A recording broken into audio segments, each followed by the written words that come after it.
Good morning. પાછલું અઠવાડિયું તો બહુ ખતરનાક હતું, પણ આ અઠવાડિયાની શરૂઆત એટલી સારા નોટ પર જરૂર થઈ રહી છે. સ્ટોક્સ આજે કયા કયા ધ્યાન પર રાખીશું?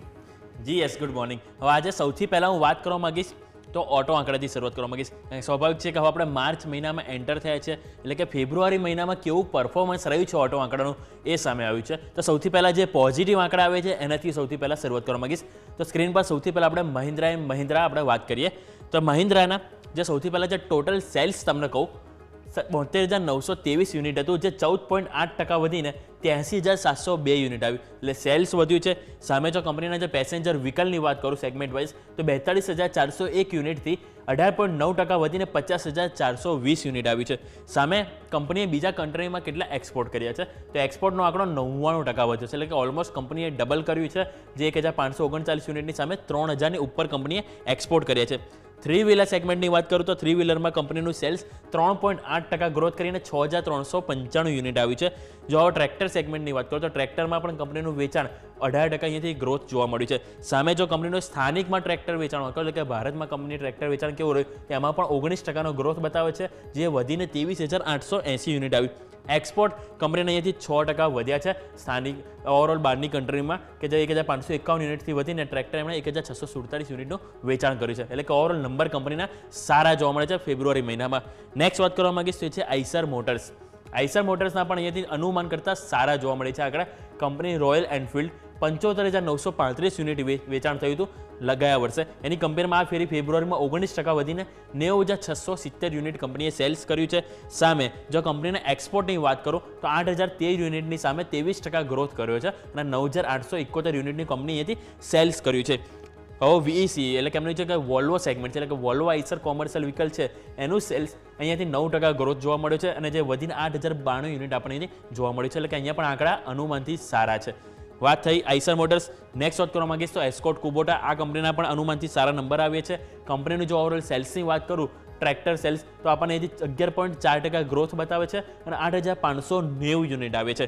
સામે કંપનીનો જો સ્થાનિક વેચાણ વાત કરું ડોમેસ્ટિક તે પણ અહીંયાથી 9.6% ગ્રોથ આવ્યો છે અને કંપનીના એક્સપોર્ટ વેચાણ છે એમાં 41% અહીંયાથી ઝૂમ એટલે કે અહીંયાથી વધારો જોવા મળ્યો છે. જે 41.4% કંપનીના એક્સપોર્ટ વધીને 622 યુનિટ આપણને અહીંથી જોવા મળ્યું છે.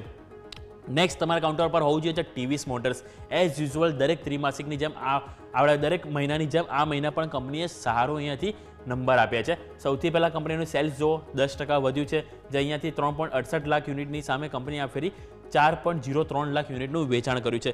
ટુ વ્હીલર સેગમેન્ટની વાત કરું તો અહીંયા પણ 10% ગ્રોથ જોવા મળ્યો છે, કે આ ફેરી કંપનીએ 3.91 લાખ યુનિટનું અહીંયાથી સેલ્સ કર્યું છે ફેબ્રુઆરી મહિનામાં. સામે જો કંપનીના ઈવી વેચાણની વાત કરું ઇલેક્ટ્રોનિક વ્હીકલ, તેમાં પણ 34% ગ્રોથ જોવા મળ્યો છે અને દર મહિને કંપનીએ ઇલેક્ટ્રોનિક વ્હીકલમાં સારું એવું એમનું માર્કેટ કવરેજ જાળવી રાખ્યું છે અને આ ફેરી આપણને જોવા મળ્યું છે 24,070 યુનિટનું વેચાણ કર્યું છે. સામે એક્સપોર્ટ વાત કરું તો 26% ગ્રોથ થયા છે. 1,24,993 યુનિટ છે કે જે કંપનીએ દેશની બહાર અહીંયાથી વેચાણ કર્યું છે. સામે થ્રી વ્હીલર સેગમેન્ટ વાત કરું તે પણ 14% ગ્રોથ બતાવે છે, કે જે આપણને 12,087 યુનિટ જોવા મળી રહ્યો છે, એટલે કે ઓવરઓલ આપણને ટીવીએસ મોટર્સમાં પણ સારા નંબર જોવા મળી રહ્યા છે. નેક્સ્ટ વાત કરવા માંગીશ તો ટાટા મોટર્સ. અહીં થોડીક નિરાશા જોવા મળી છે નંબરમાં, અનુમાન કરતાં ખરાબ આવે છે. કંપનીનો આંકડો પણ ઘટ્યો છે. 86,406 યુનિટનું વેચાણ હતું, એની સામે 8.2% ઘટ્યા છે, એટલે કે કંપનીએ ઓછું વેચાણ કર્યું છે અને 79,334 યુનિટ આવી છે. સામે જો કંપનીને ડોમેસ્ટિક વાત કરું તો કંપની ઇન્ડિયામાં પણ અહીંયાથી જોઈએ તો 9%નો ઘટાડો આવ્યો છે અને 77,232 યુનિટ આપણને ઘટાડો જોવા મળે છે. કોમર્શિયલ વ્હીકલ જોઈએ તો ત્યાં પણ આપણને નિરાશા જોવા મળી છે. 7% ઘટીને 35,533 યુનિટ આવે છે અને સામે જો કંપનીના પેસેન્જર વ્હીકલ વાત કરું પેસેન્જર વ્હીકલ પણ ઘટ્યા છે, કે જે આપણને અહીંયાથી 9% ઘટીને 46,811 યુનિટ આવે છે અને આમાં ઓલરેડી ઇલેક્ટ્રોનિક વ્હીકલનો આંકડો પણ ઇન્ક્લુડ છે, એટલે કે ઓવરઓલ અહીંયાથી નંબર આપણને ઘટાડામાં જોવા મળે છે. નેક્સ્ટ મારુતિ વાત કરીશ તો અહીંયા પણ જે અનુમાન હતા એના કરતાં ઓછા નંબર આવે છે, કે કંપનીનો જો સૌથી પહેલાં હું સેલ્સ વાત કરું 1% જ માત્ર વધ્યું છે. 1,97,000ની સામે ઓલમોસ્ટ 1,99,400 યુનિટ આવે છે. કંપનીનું સ્થાનિક વેચાણ એટલે કે ભારતમાં કંપનીએ કેટલી ગાડીઓ વેચી તેની પર નજર કરીએ તો 3.5% અહીંયા ગ્રોથ બતાવે છે. આ પણ અનુમાનથી થોડો આંકડો ક્યાંક ને ક્યાંક મિસ છે. 1,74,379 યુનિટ. એક્સપોર્ટ વાત કરું તો એક્સપોર્ટ ઘટ્યું છે કંપનીએ, કે 13.5% એક્સપોર્ટ ઘટીને 25,021 યુનિટ આવ્યું છે. અને સામે જો કંપનીનું પ્રોડક્શન સારું વધ્યું છે, એટલે કે કંપનીનું પ્રોડક્શન વધ્યું પરંતુ સામે એટલું સેલ્સ નથી આવ્યું, એટલે આ ક્યાંક ને ક્યાંક નિરાશા બતાવે છે મારુતિ સુઝુકીમાં પણ. હવે સામે વાત કરીએ તો VST ટીલર્સ ટ્રેક્ટર્સ, એટલે કે VST ટીલર ટ્રેક્ટર્સમાં કંપનીનું જે વેચાણ છે 21.8% ઘટ્યું છે, એટલે અહીંયા પણ કંપનીનું સેલ્સ ઘટ્યું. સામે જો કંપનીનું જે પાવર ટીલર્સ વેચાણ વાત કરું તો એમાં પણ આપણને અહીંયાથી 21.8% અહીંયા ઘટાડો બતાવે છે, એટલે અહીંયા પણ ડાઉન સાઇડ છે. અને સામે જો કંપનીનું જો ટ્રેક્ટર વેચાણ વાત કરું તે 22.4% ઘટ્યું છે અને 308 યુનિટનું અહીંયાથી વેચાણ થયું છે. નેક્સ્ટ SML ઇસુઝુ, કે એનું વાત કરીશ તો કંપનીનું સેલ્સ સારું વધ્યું છે, ઓલમોસ્ટ 27% ગ્રોથ થઈને 1288 યુનિટ કંપની વેચ્યા. કાર્ગો વ્હીકલ વેચાણ જે કંપનીનું છે એ 15.3% વધ્યું છે અને આપણને 468 યુનિટ બતાવે છે. પેસેન્જર વ્હીકલ વાત કરું તો એમાં પણ આપણને 35.8%નો અહીંયાથી ગ્રોથ જોવા મળે છે. 820 યુનિટ કંપનીએ વેચાણ કર્યું છે. હવે લાસ્ટ ઓટોની વાત કરવામાં આવી છે અતુલ ઓટો. તો અતુલ ઓટોના નંબર વાત કરું તો કંપનીના સેલ્સ 26% ગ્રોથ બતાવે છે, 2900 યુનિટ. અગાઉ કંપની વેચાતા 2300 યુનિટ, એટલે અહીંયા પણ સારો ગ્રોથ છે. સામે જો કંપનીની સ્થાનિક વાત કરું એટલે કે ભારતમાં પણ કંપની 11.3%નો ગ્રોથ કર્યો છે, કે અહીંયા 2120 યુનિટની સામે 2360 યુનિટનું વેચાણ કર્યું છે. હવે આના સિવાય બીજી બે કંપની છે કે જેના Q4ના નંબર આવે છે, કેલેન્ડર યર પ્રમાણે કંપની અહીંથી રિઝલ્ટ આપે છે, એટલે કે Q4ના અહીં નંબર આપણે વાત કરીએ તો સૌથી પહેલાં ઇન્ટરનેશનલ જેમોલોજીકલ ઇન્સ્ટિટ્યૂટ, જે રિસેન્ટલી લિસ્ટેડ કંપની છે. અને કંપનીને જો વાત કરું તો કંપની નફો 45% ગ્રોથ થયો છે, 78.4 કરોડથી વધીને 113.8 કરોડ. સામે કંપનીની આવક વાત કરું તો આવક પણ 6%નો ગ્રોથ બતાવી રહ્યા છે, 249 કરોડની સામે 265 કરોડ, એટલે કે નંબર સારા છે. અને બીજો લાસ્ટ સ્ટોકની વાત કરવા માંગીશ તે છે રાણા સુગર. તો રાણા સુગરના જો નંબરની વાત કરું તો નફો 150%થી વધારે ગ્રોથ, એટલે 158.2% વધીને 14.2 કરોડ આવે છે.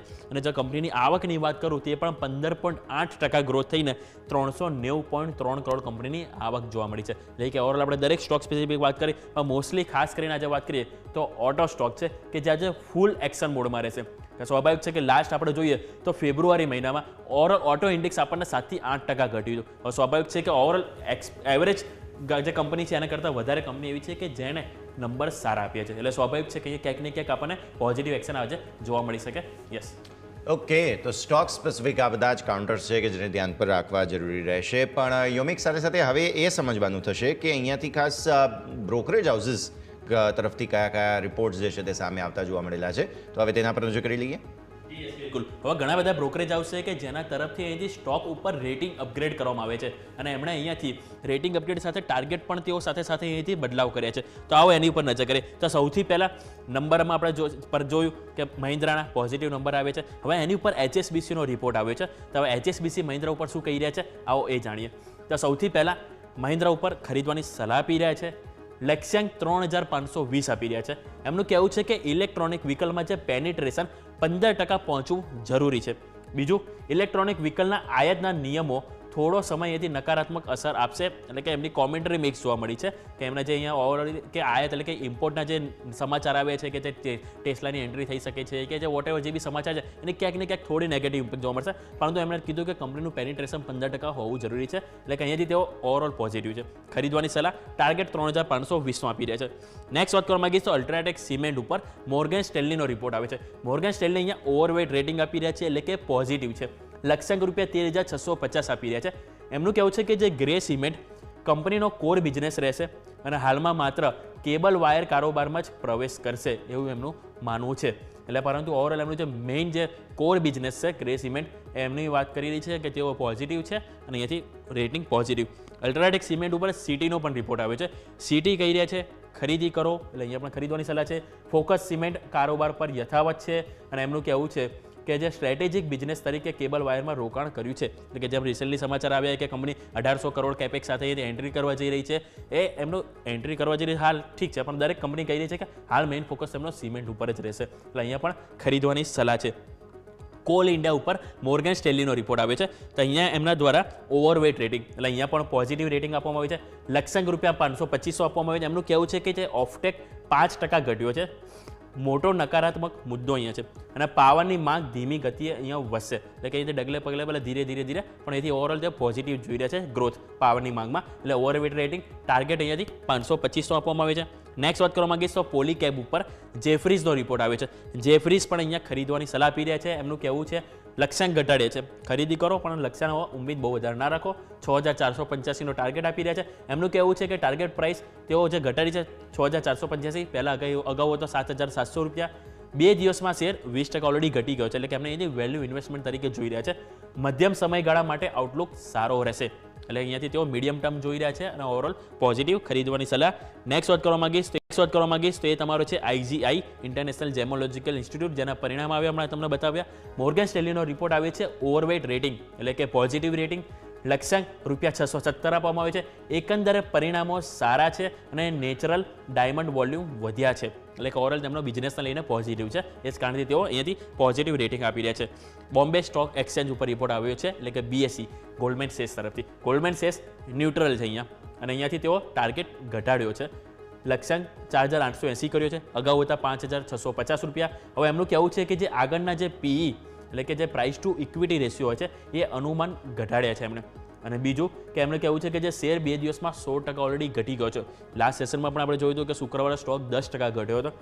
જોખમ પ્રાઇસ ઇન થઈ ગયું છે, એટલે કે જે બી હાઈ વેલ્યુએશનના જે હતા સમાચાર કે જે ઓવરઓલ લોકો જોઈ રહ્યા હતા કે ઘણો વધી ગયો છે, એ એમનું કહેવું છે કે ઓવરઓલ કરેક્ટ થઈ ગયું છે. તો અહીંયાથી હવે બહુ એટલું ગભરાવાની ચિંતા નથી, ન્યુટ્રલ રેટિંગ, પરંતુ એથી ટાર્ગેટ ઘટાડ્યા છે. PFC એટલે કે પાવર ફાઇનાન્સ કોર્પોરેશન ઉપર રિપોર્ટ આવ્યો છે CLSA તરફથી. આઉટ પરફોર્મ રેટિંગ આપવામાં આવી છે. લક્ષ્યાંક ઘટાડીને ₹525 આપવામાં આવે છે. એમનું કહેવું છે કે હાલના ઓર્ડર પ્રમાણે ડબલ ડિજિટ ગ્રોથ શક્ય છે. એમનું કહેવું છે કે લોન ગ્રોથમાં સારું પ્રદર્શન શક્ય છે, ડિવિડન્ડ યીલ્ડ સારી રહેશે, એટલે કે ઓવરઓલ અહીંયાથી કંપની પોઝિટિવ છે અને એથી આઉટ પરફોર્મ રેટિંગ અને એથી તેમણે લક્ષ્યાંક અહીંયાથી ઘટાડ્યા છે, પરંતુ 525 આપ્યા છે. નેક્સ્ટ વાત કરવા માંગીશ તો એ તમારો હોવજી REC, જે PFCનો જ કોમ્પિટિટર છે, કે જેમાં વાત કરીશું તો આઉટ પરફોર્મ રેટિંગ, અને એમનું કહેવું છે કે લક્ષ્યાંક ₹525 આપવામાં આવે છે. 55% જે સેન્કશન હજુ ડિસ્બર્સ થયા નથી. બીજું ડબલ ડિજિટ ગ્રોથ સંભવ છે અને એથી સારું પ્રદર્શન શક્ય છે, એટલે અહીંયા પણ કંપની ઓવરઓલ ગ્રોથના આઉટલુકને લઈને એથી પોઝિટિવ છે અને અહીંયા પણ આઉટ પરફોર્મ રેટિંગ. અને લાસ્ટ વાત કરવા માંગીશ તો એ છે સિમેન્સ, કે જેની ઉપર જેફરીઝ તરફથી ખરીદવાની સલાહ આપવામાં આવી છે. અને અહીંયા આપણે જોઈશું તો લક્ષ્યાંક ₹7215 આપવામાં આવે છે. એમનું કહેવું છે કે જે એનર્જી ડિવિઝનના ડીમર્જરથી વેલ્યુ અનલોક થશે એમનું કહેવું છે, અને સાથે પાવર ટ્રાન્સમિશન માટે સારો સ્ટોક છે, એટલે સ્પેસિફિક તેઓ પાવર ટ્રાન્સમિશન ઉપર તમારે જો ખરીદી કરવી હોય તો એમનું કહેવું છે કે અહીંથી સિમેન્ટ સારો સ્ટોક છે, ખરીદી કરો. ટાર્ગેટ ₹7215 રાખો. એટલે ઓવરઓલ અહીંયાથી આપણે જોઈએ તો ઘણા બધા સ્ટોક છે કે દરેક ઉપર આપણે ઓવરઓલ પોઝિટિવ જ રેટિંગ, કોઈ ન્યુટ્રલ આપે છે, કોઈ ઓવરવેટ, પણ ઓવરઓલ નંબર આપણને પોઝિટિવ જોવા મળે, એટલે સ્વાભાવિક છે કે આ દરેક ઉપર આપણને એક્શન જોવા મળશે. યસ.